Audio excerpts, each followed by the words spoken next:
नमस्कार दर्शक मित्रों, मैं हूं दिया खटवानी और स्वागत है आपका के न्यूज में। चलिए गौर करते हैं समाचारों से पहले हेडलाइंस पर। असम में भाजपा की चुनावी जीत के एक हफ्ते बाद हेमंत बिस्वा शर्मा ने सोमवार को राज्य में 15वें मुख्यमंत्री पद की जिम्मेदारी संभाली है। उन्हें राज्यपाल जगदीश मुखी ने शपथ दिलाई। इसके साथ ही श्रीमंत शंकरदेव कला क्षेत्र में नए मंत्रिमंडल का शपथ ग्रहण हुआ है। देश की राजधानी दिल्ली के खान मार्केट में स्थित खान चाचा समेत 3 रेस्टोरेंट में 524 ऑक्सीजन कंसंट्रेटर बरामद करने के मामले में मुख्यमंत्री आरोपी नवनीत कालरा के खिलाफ लुकआउट नोटिस जारी किया गया है। पश्चिम बंगाल के कोलकाता स्थित राजभवन में आज यानी सोमवार को मुख्यमंत्री ममता बनर्जी सरकार के मंत्रिमंडल ने शपथ ली है, जिसमें कुल 43 मंत्री शामिल हुए। कुछ विधायक वर्चुअली कार्यक्रम में शामिल हुए हैं। ऑस्ट्रेलिया के पूर्व कप्तान इयान चैपल ने कहा है कि कोरोना महामारी के कारण स्थगित हुआ इंडियन प्रीमियर लीग 2021 बताता है कि क्रिकेट अवैध नहीं है। साथ ही उन्होंने कहा है कि इसके चलते T20 वर्ल्ड कप स्थगित किए जाने या कहीं और आयोजित किए जाने से सरकार नहीं किया जा सकता है। राजस्थान में आज सोमवार सुबह 5 बजे से 24 मई सुबह 5 बजे तक के लिए सख्त लॉकडाउन लगाया गया है। प्रदेश में लगातार बढ़े कोरोना संक्रमण पर ब्रेक लगाने के लिए पिछले दिनों गहलोत सरकार के मंत्रिपरिषद ने लॉकडाउन का सामूहिक फैसला लिया था।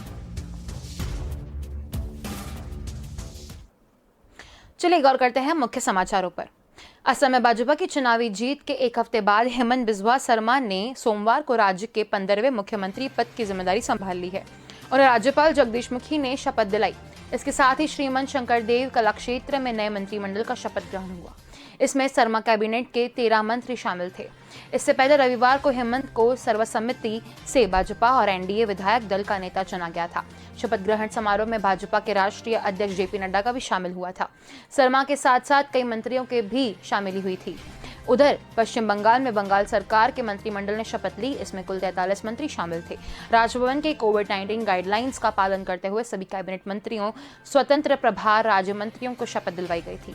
डॉक्टर अमित मित्र और ब्रात बस्तु समेत 3 मंत्रियों ने वर्चुअली शपथ ली थी। हालांकि विभाग के बंटवारे पर फैसला बाद में किया जाएगा। शपथ ग्रहण कार्यक्रम में मुख्यमंत्री ममता बनर्जी भी मौजूद रहीं। असम में 3 चरणों में हुए चुनाव में भाजपा गठबंधन को 75 सीटें मिली है। यहाँ आंकड़ा बहुमत से अधिक है। भाजपा की इस जीत ने असम में इतिहास रच दिया है, क्योंकि इससे पहले यहाँ 70 साल में कभी किसी गैर कांग्रेसी पार्टी ने लगातार दूसरी बार सत्ता में वापसी नहीं की थी।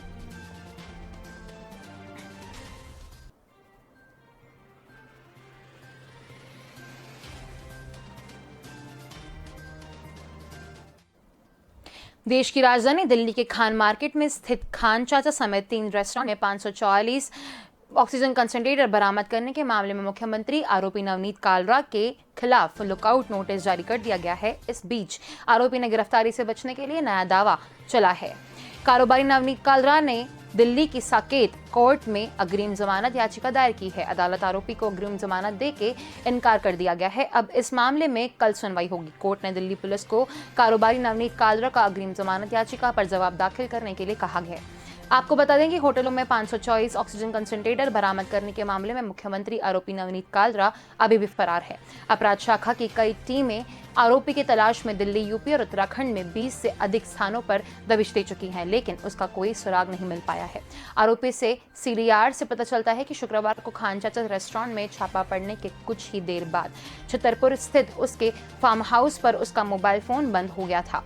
छानबीन के दौरान पुलिस को पता चला है कि नवनीत अपने पूरे परिवार के साथ 2 लग्जरी गाड़ियां लेकर दिल्ली से निकला और उसके उत्तराखंड में छिपे होने की आशंका है। दिल्ली पुलिस ने एक वरिष्ठ अधिकारी ने बताया कि मामले की जांच के लिए पुलिस टीम ने दक्षिण दिल्ली के छतरपुर स्थित नवनीत ने फार्म हाउस और सैनिक फार्म के घर पर छापा मारा था, लेकिन आरोपी वहां नहीं मिला। पुलिस ने दोनों जगहों से कुछ सबूत जुटाए हैं।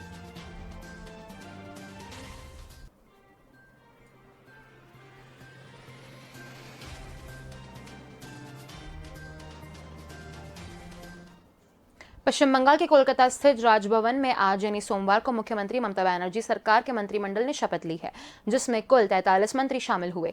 कुछ विधायक ही वर्चुअल कार्यक्रम में शामिल हुए हैं।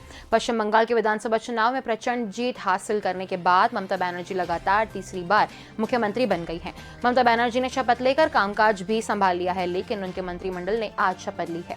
पश्चिम बंगाल की राजधानी कोलकाता में राजभवन में कोविड-19 गाइडलाइंस का पालन करते हुए बंगाल के राज्यपाल जगदीप धनखड़ से भी कैबिनेट मंत्रियों, स्वास्थ्य प्रभारी राज्य मंत्रियों की शपथ दिलवाई गई थी। वहीं 3 मंत्रियों ने वीडियो कॉन्फ्रेंसिंग के माध्यम से शपथ ग्रहण की थी। मंत्रिमंडल के शपथ ग्रहण समारोह के दौरान ममता बनर्जी भी यहां पर मौजूद रहीं।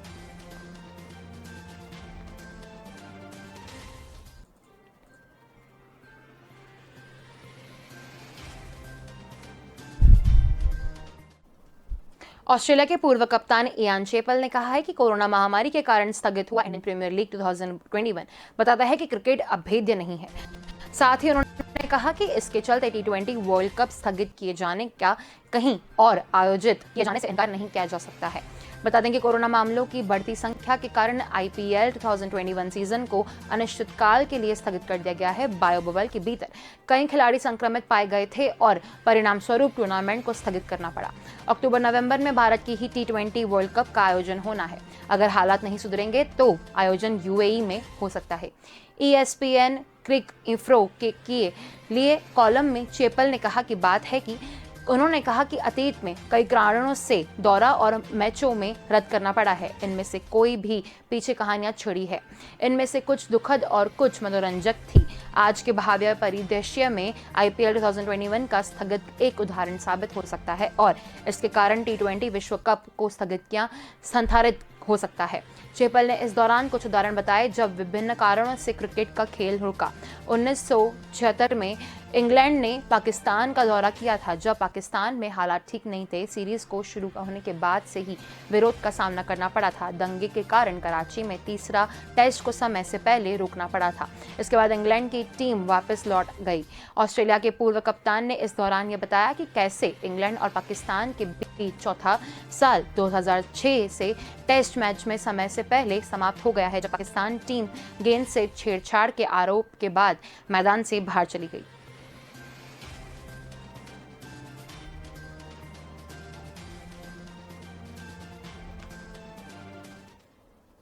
राजस्थान में आज सोमवार सुबह 5 बजे से 24 मई सुबह 5 बजे तक के लिए स्थगित लॉकडाउन लगाया गया है। प्रदेश में लगातार बढ़ रहे कोरोना संक्रमण पर ब्रेक लगाने के लिए पिछले दिनों गहलोत सरकार ने मंत्रिपरिषद ने लॉकडाउन का सामूहिक फैसला लिया है।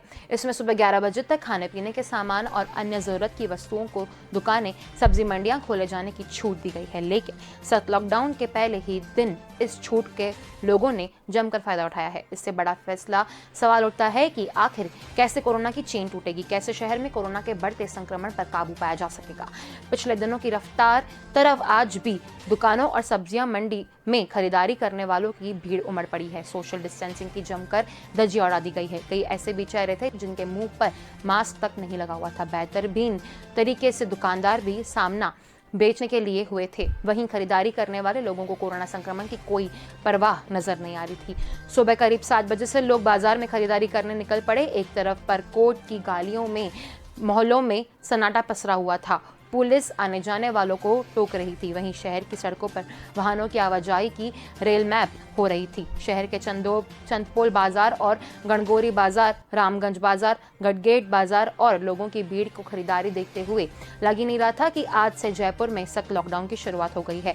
यहाँ सबसे ज्यादा किराने और घरों में रोजमर्रा के सामने ही दुकान है। ऐसे में भीड़ यहीं सबसे ज्यादा नजर आई है। चलिए, वक्त तो चला एक छोटे से ब्रेक का। जल्द मिलेंगे इस ब्रेक के बाद।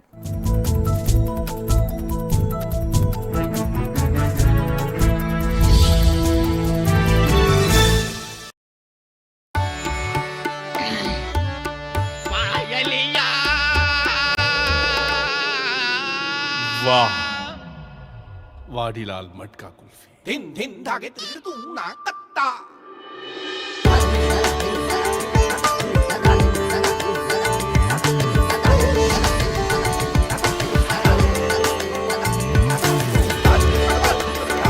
फ्लेवर्स इतने कि हर दिल बोले वाह वाडीलाल। स्वादिष्ट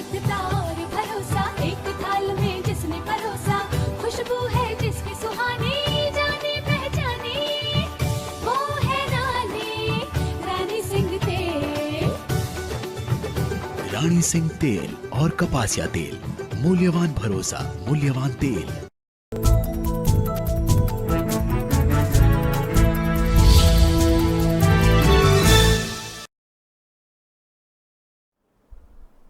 वेलकम बैक। चलिए गौर करते हैं आगे के समाचारों पर। कोरोना प्रोटोकॉल के नियमों की अनदेखी के कई मामले प्रतिदिन सामने आ रहे हैं। मनाही के बाद भी लोग उन सामानों बिक्री करने की कोशिश कर रहे हैं जो छूट में शामिल नहीं है। रीगल चौराहे पर भी सोमवार को निगम की टीएम ने ऐसे ही कुछ व्यापारियों को पकड़ा जो यहाँ तो लैंडिंग में कोल्ड ड्रिंक्स बेच रहे थे या फिर स्कूटर में सिर्फ नमकानी की बोरी बांध कर जा रहे थे। टीम ने गाड़ी जब्त कर चालानी कार्रवाई की है। इसके अलावा बाईपास का चोरी छिपे ढाबा संचालन करने वालों को भी पकड़ा है। नगर निगम जोन प्रभारी चंदन सिंह ने बताया कि कोल्ड ड्रिंक्स, कीटनाशक और सेव लेकर जाते लोगों को पकड़ा गया है। रीगल चौराहे पर से इन्हें पकड़ा गया है। यहाँ अवनाशक रुपए भी गाड़ी में कोल्ड ड्रिंक्स लेकर जाया करते थे। यहाँ कोरोना प्रोटोकॉल का उल्लंघन है, इसलिए गाड़ी को जब्त कर चालानी कार्रवाई की जा रही है। इसके अलावा एक व्यक्ति स्कूटी पर सेब की बोरियां भर कर लेके जा रहा था, उसे भी पकड़ा गया है। उन्होंने बताया कि प्रतिबंध के बाद भी कुछ लोग उन वस्तुओं की बिक्री करने की कोशिश कर रहे हैं जो जरूरी चीजों में नहीं आती है, जैसे गेहूं, आटा, दाल, शक्कर, तेल जैसी वस्तुएं अपना को ही बहुत जरूरी है, लेकिन सेब, कोल्ड ड्रिंक्स, पेस्ट्री ने भी हमारा गुजारा हो सकता है। कोरोना कर्फ्यू के बाद भी बड़वाली चौकी में 2 दुकानदार मिठाई की दुकान खोलकर शाम को गरम जलेबी, बूंदी आदि पकवान बनाकर बेच रहे थे। गश्त कर रही पुलिस और प्रशासन की टीम ने 50 से 60 लोगों की भीड़ देखी तो चौंक गए। एएसपी प्रशांत चौबे, एसडीएम पराग जैन के साथ तहसीलदार लोकेश आहूजा, टीआई अजय वर्मा की टीम ने नगीना होटल के हब्बू और हुसैनी होटल के आरिफ पर केस दर्ज किया है। साथ ही दुकान को सील करा दिया गया है। सड़कों पर रखे सामान को जब्त कर लिया गया है।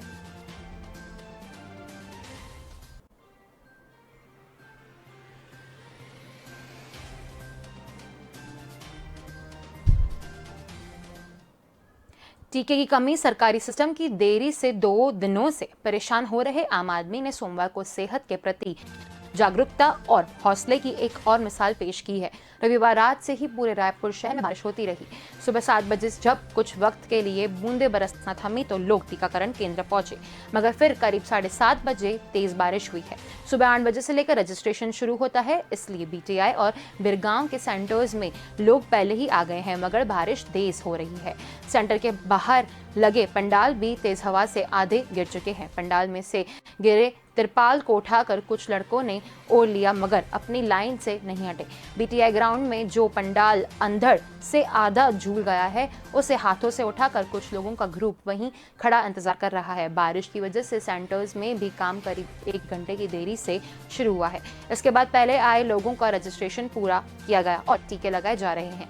रायपुर में सोमवार से मारुति मंगलम गुड़ियारी शासकीय कला एवं वाणिज्य कन्या महाविद्यालय, देवेंद्रनगर जिला शिक्षा एवं परीक्षण संस्थान परिसन, डिग्री गर्ल्स कॉलेज, सांस्कृतिक भवन चंगोरा बाठा पर, दीनदयाल उपाध्याय ऑडिटोरियम, सामुदायिक भवन कबीरनार, शासकीय माध्यमिक शाला पुरैना, अडवाणी अलीकन उच्चतर माध्यमिक शाला बरीगांव, शासकीय उच्च माध्यमिक शाला सरोरा ने वैक्सीनेशन किया जा रहा है। उनके अलावा दाऊपोषण लाल चंद्रवंशी शासकीय उच्चतर माध्यमिक विद्यालय परस्तरारी दरविंसा, पूर्व माध्यमिक शाला बरबंदा दरविंसा, सांस्कृतिक भवन वार्ड क्रमांक 18 तिल्दा, भारत देवगंज शाला, इन सब में भी लगातार महाविद्यालय आरंग में भी वैक्सीनेशन किया जा रहा है।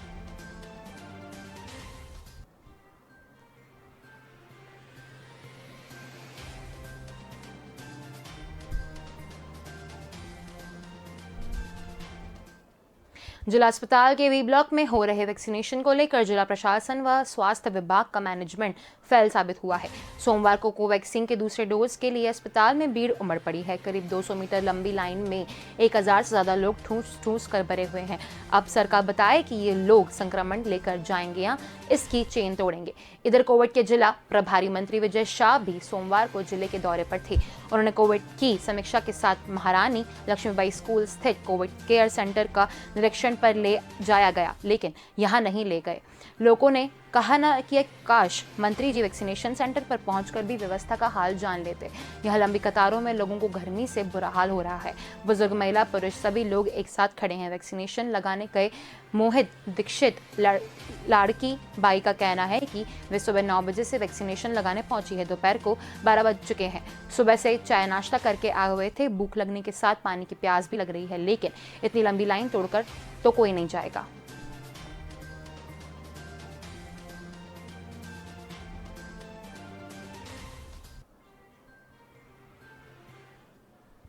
बीएमसी के केईएम अस्पताल में इंसानियत को शर्मसार करने वाली घटना सामने आई है। यहां एक लावारिस बुजुर्ग मरीज को अस्पताल से बाहर निकालकर वार्ड बॉय ने सड़क पर मरने के लिए छोड़ दिया।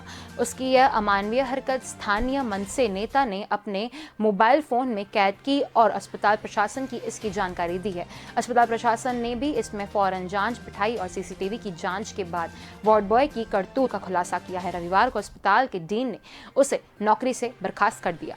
जानकारी मुताबिक यह घटना शुक्रवार रात 1:30 बजे हुई है। इस मामले में चश्मदीद और महाराष्ट्र नवनिर्माण सेना के वार्ड अध्यक्ष मनीष रावल ने बताया कि करीब 65 वर्षीय बुजुर्ग को अन्य नामक वार्ड बॉय ने रात को 1:30 बजे उस गेट से निकाला जहां से शवों को निकाला जाता है। यह गेट शाम के बाद से बंद रहता है, लेकिन बीमारी से ग्रस्त बुजुर्ग को उस गेट से चोरी से निकालकर फुटपाथ पर फेंक दिया गया है। राहुल ने आगे बताया, जब हमारी नजर पड़ी और वार्ड बॉय से पूछा तो पता चला कि बुजुर्ग 4A वार्ड में एडमिट था। डॉक्टर के कहने पर वार्ड बॉय उसे फुटपाथ पर छोड़ने चला गया। अब जो लोगों की भीड़ इकट्ठा हो गई है और हल्ला होने लगा तो वार्ड बॉय ने फिर से बुजुर्ग को स्ट्रेचर पर लिटाया और अस्पताल ले गया। मनसे नेता ने इनकी जानकारी अस्पताल के डीन डॉक्टर हेमंत देशमुख को दी और इससे जुड़ा वीडियो भी सबूत के स्वरूप दे दिया है। इसके बाद डीन ने मामले में जांच करवाई, जिसमें वार्ड बॉय दोषी निकला। सीसीटीवी फुटेज में भी वह बुजुर्ग को सड़क पर फेंकता हुआ नजर आया है। रविवार को अस्पताल प्रशासन की संतुष्टि के बाद अजय को नौकरी को बर्खास्त कर दिया गया है। इस घटना पर डॉक्टर देशमुख ने कहा कि ऐसी हरकत बिल्कुल बर्दाश्त नहीं की जाएगी।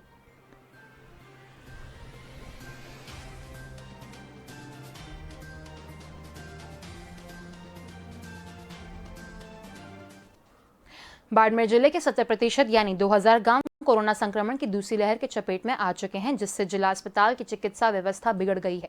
जिला अस्पताल में बेड नहीं मिल रहे हैं। एक बेड पर 2-2 मरीजों का इलाज किया जा रहा है। कई मरीज बेड के अभाव में जमीन पर इलाज कर रहे हैं। बाड़मेर के गांवों में कोरोना संक्रमण जानलेवा हो गया है। कोरोना संक्रमण इस बार गांवों में तेजी से फैल रहा है। आलम यह है कि गांव में हर दूसरी ढाणी से कोरोना के लक्षण वाले मरीज मिल रहे हैं। शुरुआती लक्षणों में ग्रामीण डॉक्टरों से चेक नहीं करवाते हैं, जिससे वह गंभीर बीमार हो जाते हैं। जिला अस्पताल की तरफ आते हैं, उस समय मरीज की हालत बहुत गंभीर हो जाती है। कई बार मरीज की मौत तक हो जाती है। चौटन निवासी रवि जैन बताते हैं कि इस बार गांव में संक्रमण बहुत तेजी से फैल रहे हैं। गांव में स्वास्थ्य केंद्रों पर पर्याप्त मात्रा में संसाधन नहीं हो रहे हैं। यहाँ पर डॉक्टर सामान्य मरीजों की भी दूर तक चेक करते हैं। शासन और प्रशासन अपने प्रयास कर रहा है कि लेकिन लोग मानना को तैयार नहीं है। कोरोना को लेकर भ्रम समझ रहे हैं। चौटा निवासी लजपत सोनी बताते हैं कि गांव में कोरोना फैलने के साथ मौतें भी ज्यादा हो रही है। सरकार को चाहिए कि ग्रामीण इलाकों में कोई केयर सेंटर खोले जाएं, जिससे समय पर उनका इलाज हो सके। मुख्य चिकित्सा एवं स्वास्थ्य अधिकारी डॉक्टर BL विश्नोई के मुताबिक यह बात सही है कि जिले में 70% गाँवों में कोरोना फैल गया है। गाँव में कंटेनमेंट जोन भी रखे हैं। गाँवों में निगरानी समिति के द्वारा डोर टू डोर सर्वे की जा रहे हैं। लोगों को चिन्हित कर सैंपल भी ले रहे हैं।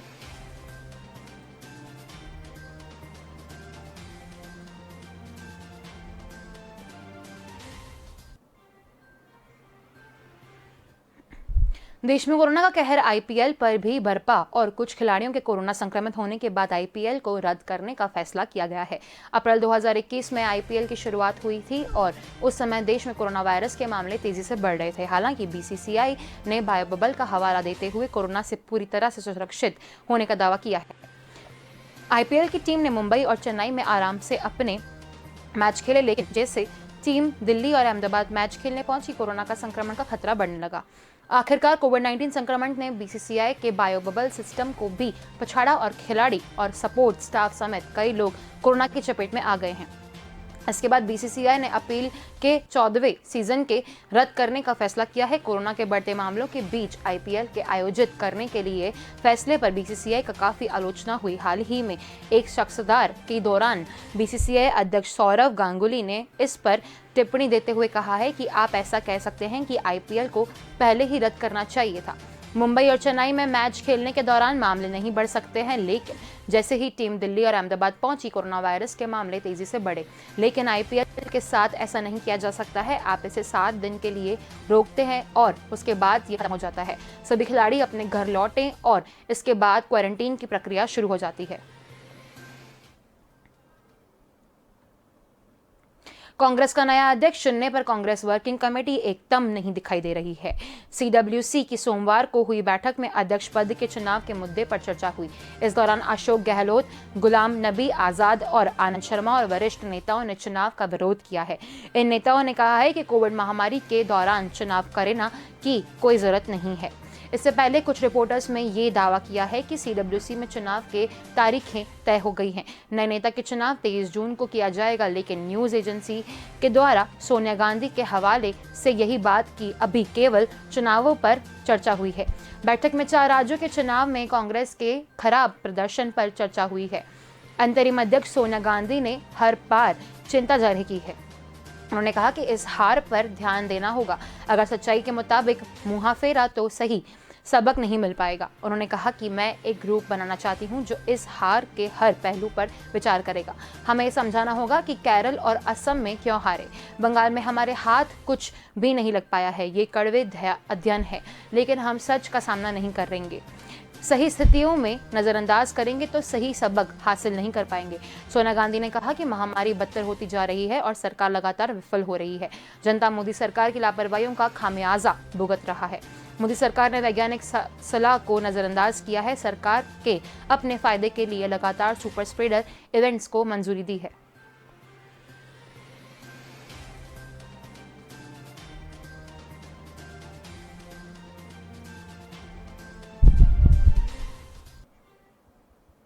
हाथरस में एक ढाबा संचालन ने होटल में शराब पीने से मना किया तो नाराज दबंगों ने उसे पीट दिया। ढाबा संचालन के साथ हुई मारपीट की घटना का वीडियो अब सामने आया है। संचालक का आरोप है कि दबंग मौजूदा सांसद राजवीर दिल्लेर के समर्थक है। घटना 4 मई की बताई जा रही है। ढाबा संचालक संजय गुप्ता बताते हैं कि थाना सासनी क्षेत्र में हाथरस अलीगढ़ रोड पर NH 93 पर तिरंगा ढाबा चलते रहे हैं। बीते मंगलवार को रात 8:30 पर ढाबे पर बैठे हुए थे कि कुछ युवक आए। यह सभी शराब पीने के लिए मूड में थे। हमने उनसे कहा कि आप होटल में खाना खा लीजिए, लेकिन शराब नहीं पी सकते हैं। उस समय होटल में कुछ कस्टमर भी थे। इस बात में गुस्साए दबंगों ने मुझे गोलियों से मार दिया, ऊपर अपने साथियों के साथ हमला कर दिया। यही नहीं, होटल पर तोड़फोड़ भी कर दी, मेरे स्टाफ की पिटाई भी कर दी, ऐसा मालिक बताते हैं। ढाबा संचालक संजय गुप्ता का कहना है कि इस मामले की जानकारी जब पुलिस ने दी तो उन्होंने सिर्फ मुकदमा दर्ज कर लिया, जबकि उन्हें अभी तक गिरफ्तार नहीं किया है। संजय का आरोप है कि दबंग सांसद के समर्थक ने इस वजह से पुलिस उन पर कार्रवाई करने से कतरा रही है, जबकि सांसद राजवीर दिल्लेर का कहना है कि इन दबंगों से हमारा कोई संबंध नहीं है। कोतवाली प्रभारी निरीक्षक गौरव सक्सेना ने बताया कि मामला संज्ञान में आया है। पेड़ दबा मालिक संजय गुप्ता की तहरीर पर 2 लोगों पर, जिसमें पुष्पेंद्र उर्फ दानिया शामिल है।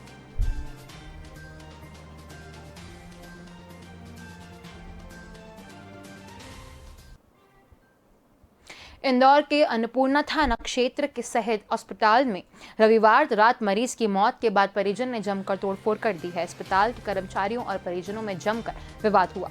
सूचना मिलने पर पुलिस बल मौके पर पहुंचे, किसी तरह से मामले को शांत करवाया। परिजनों का आरोप है कि शाम तक युवक मोबाइल पर बात कर रहा था।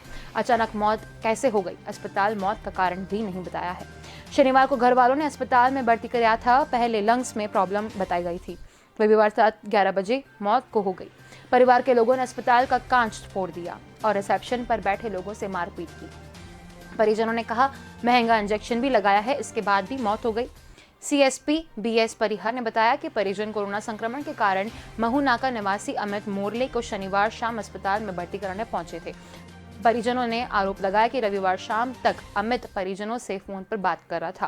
रात लगभग 11 बजे डॉक्टरों ने अमित को मृत घोषित कर दिया। जब परिजनों ने डॉक्टर से मौत का कारण पूछा तो वो भी जवाब नहीं दे पाए। इससे गुस्साए परिजनों ने अस्पताल में डॉक्टर को जुमा झटकी की और फिर विवाद करते हुए अस्पताल का दरवाजा तोड़ दिया।